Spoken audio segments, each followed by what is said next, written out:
Okay, I guess that means recording. Okay, anyhow, my name is Randy Flood, and welcome to the Dr. Joseph Warren Historical Society, a nonprofit organization devoted to promoting an educational awareness of Dr. Joseph Warren and his contributions to medicine and the American Revolution.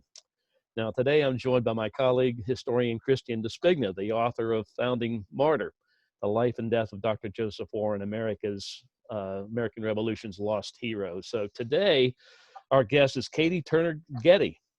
And Katie's a writer, speaker, and frequent contributor to the Journal of the American Revolution.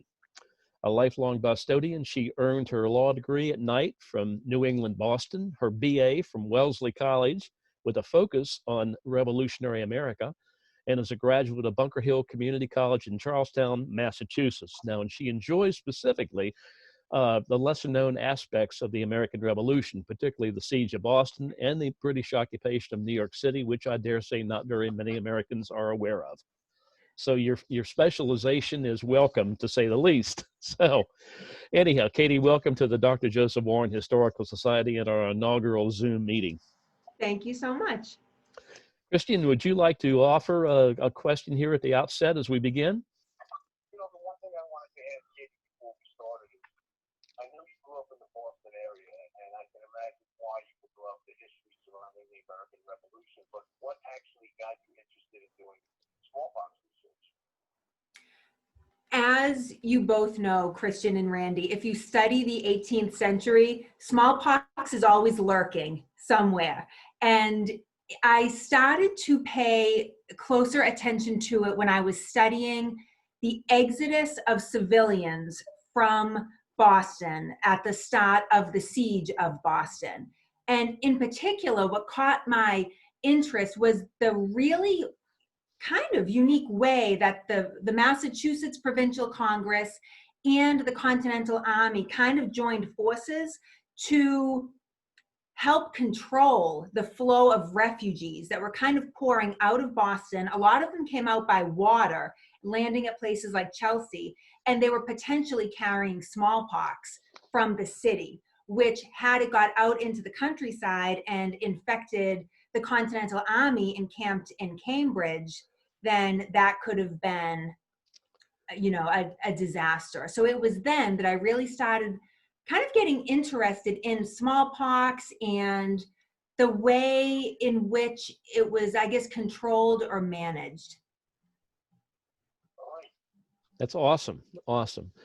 Well, Katie, we have a couple questions for you. Smallpox obviously has been a dreaded disease with a really high mortality rate throughout history. It's painful, it's disfiguring, it's contagious. And specifically during the Boston smallpox epidemic of 1764, Dr. Warren was a young physician who took an active role in the widespread inoculation of the patients. Can you kind of discuss specifically that epidemic and the active role that he might have played in the inoculation? Absolutely. So during the smallpox epidemic in Boston in 1764, it's about January 1764 when it struck. And at this time, Dr. Warren is a young physician. He's like 22 years old. And he, as cases in Boston kind of start to increase, what happens is the city authorities permit inoculation to proceed under certain parameters. And so what that meant was, kind of as the cases reached this critical mass, people were going to be allowed to pursue voluntary inoculation administered by physicians. And what that was basically a procedure where the smallpox virus was introduced into the body of a person so that they would go through the disease, hopefully kind of a lighter case of the disease, and emerge from it with lifelong immunity from smallpox, which, Randy, as you said, had such a high mortality rate. Mm-hmm. That to gain lifelong immunity would be a boon indeed to an individual. And so toward that end, the Boston city authorities established inoculation hospitals in a couple areas around Boston. One was at Point Shirley, which is a peninsula that's east of Boston Harbor. It's almost near modern day Logan Airport. And then one at Castle William, which is also sometimes called Castle Island, especially nowadays. And that's in modern day South Boston. And so these inoculation hospitals were established for everybody who wanted to pursue inoculation for themselves. They would pay a fee and go to the hospital where a physician would perform the procedure and then tend to them during their convalescence period. And in theory, once they were healed, no longer contagious, they could return to Boston immune. And Dr. Warren was one of these physicians who was working at Castle Island during the time, and the newspapers billed him as being there day and night, working at this hospital. And Castle William could accommodate almost 500 people at a time. So it was quite an operation. And what kind of strikes me about Dr. Warren at this time is he's incredibly young. He's 22. He's at the dawn of his medical career. And yet he's also at the vanguard of this concept of inoculation hospitals. And with the advent of it's a new setting, and with this new environment, he, unlike physicians of decades before, he's working out in the open. He's in a mass scale, performing inoculations on a mass scale. They're officially sanctioned by city authorities. So gone are the days that in decades before where physicians were performing inoculations in secret, or there's this gaining acceptance of inoculation, which traditionally has been a kind of controversial issue, because it does, imbue someone with smallpox. They are contagious for a short time before they come out of the disease. So he's there in this kind of brand new environment, working side by side with other like-minded physicians who understand the concept of inoculation, and they're practicing it and saving lives in the process. Awesome. Well, literally hundreds of Bostonians really underwent inoculation during that period in 1764, during that massive epidemic, including John Adams. And could you shed a little bit of light on John Adams and why perhaps he chose to be inoculated, or his relationship with Dr. Warren? Yes, absolutely. So in April of 1764, John Adams and his brother decided to travel from Braintree to Boston to get inoculated. And they actually got it done at a private home. So they did not go to Castle William. And interestingly, it was Dr. Warren and another doctor named Dr. Perkins who performed the procedure on John Adams and his brother. And what they did was they came to the patients and they made an incision in both of their arms. And John Adams doesn't specify, but it was probably like in the bicep area. And Dr. Perkins took John Adams' arm, and Dr. Warren took his brother's arm, and they made an incision. And what they would do would be bury a thread, or like implant a thread in the incision. And that thread had previously been saturated in like a matter, or like in the pustule of another individual who was infected with smallpox. So it had the virus on it. It was implanted and then kind of bound up and bandaged. And so that is how they would introduce the virus to another person. And so John Adams and his brother went through the process. They both survived it. They had kind of a mild version of the disease. But what's interesting is John Adams described Dr. Warren a little bit in one of his letters home to Abigail. His future wife, Abigail, was in Weymouth. She was not inoculated during this particular epidemic, though she would be later in life. So John Adams describes Warren, and it's just so interesting because John Adams, as we know, is a talker and a thinker, and he describes Warren as a pretty, tall, genteel, fair-faced fellow. And I think it kind of gives us a glimpse as to that general attractiveness that Warren is kind of thought to possess, I think. And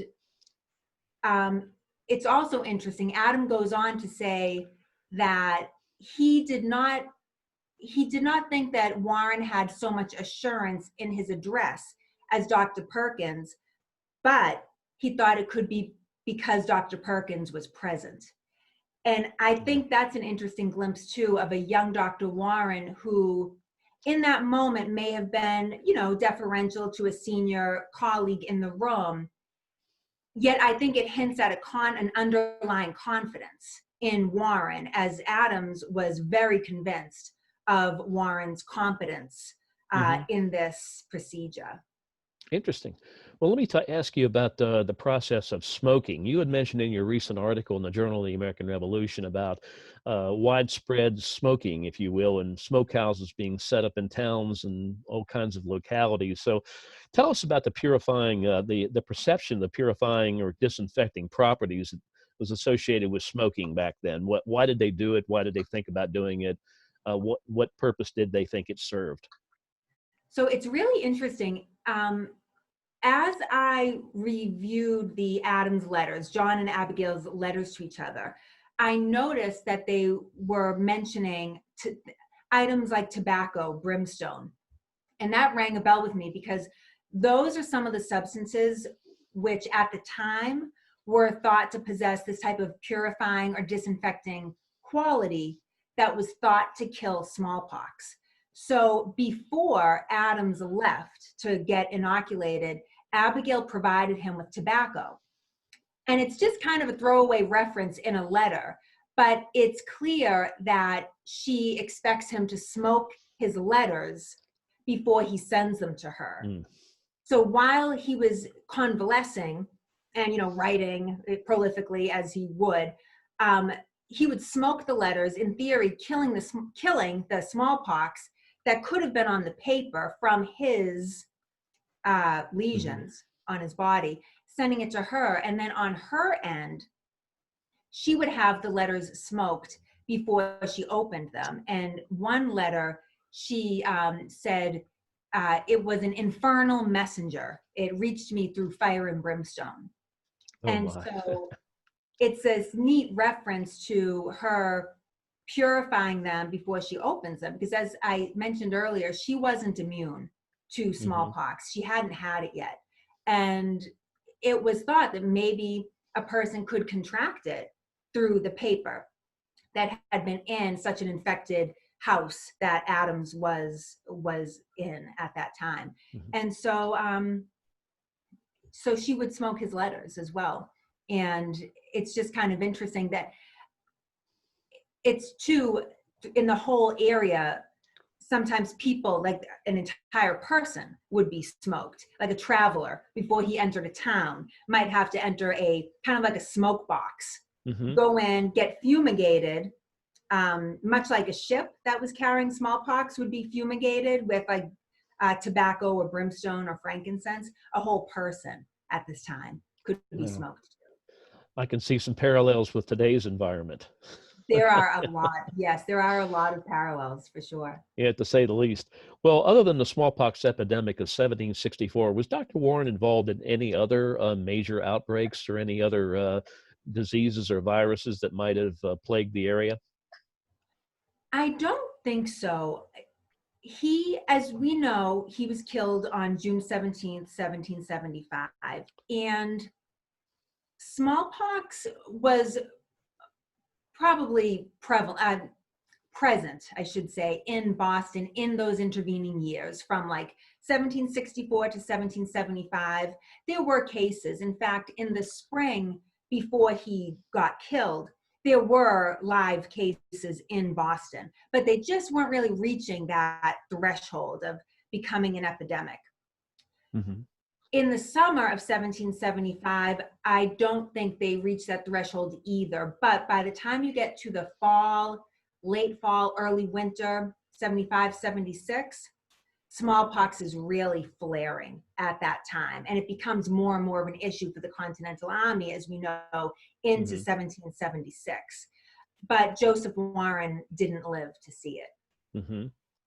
Christian, do you have any other thoughts or that you want to share? I think maybe one of the lessons to be taken away from this is that we've been here before, and I think Katie can give a description of Boston 1764 smallpox epidemic and coronavirus 2020 epidemic, and leaving out a few details. I don't know if people could discern which one she was talking about. Mm-hmm. Well, I'll tell you what, we have, Katie, do you have any thoughts or any additional thoughts that you'd like to offer? Our time is almost up, and we'd be delighted if you had any other thoughts that you wanted to offer about this very important issue. I don't think so. I think, Christian, I have to say, the volume kind of dropped out on what you were saying, so I don't think I caught it all. Okay. Randy, I don't know if you could. Yeah, sure. I could say that again. What I wanted to find out is there any additional thoughts you might have that you might want to offer about the article you wrote, or anything that you think would be important for viewers to understand about Dr. Warren's role in the smallpox epidemic of 1764. I think what is one of the things that's so interesting about Dr. Warren is just, and so much of my insight into Dr. Warren I gained through Christian's book, which for me, and I'll take this opportunity now to say this, growing up in the Boston area, I was well aware of Dr. Warren and his contributions. But when you really look back at the decade before the shooting started, I mean, as early as 1764, it's incredible to kind of see the role he took. And when you think of his medical career moving forward and how that introduced him to just the various echelons of society, and how he served as this kind of a linchpin among different groups of people. And he was it seemed like he was so prescient, so early. He is just a very interesting mind, a very unique person. And I really think that the war would have unfolded very, very differently. Who knows, had he lived. Interesting. Well, Katie, thank you so much for joining us today. We've learned an awful lot in just a short period of time, and we hope you come back again to visit with us and offer some new insights on your next research. I would love to. Thank you so much for having me. All right, Christian, thank you so much for joining us. And to our viewers, have a great day.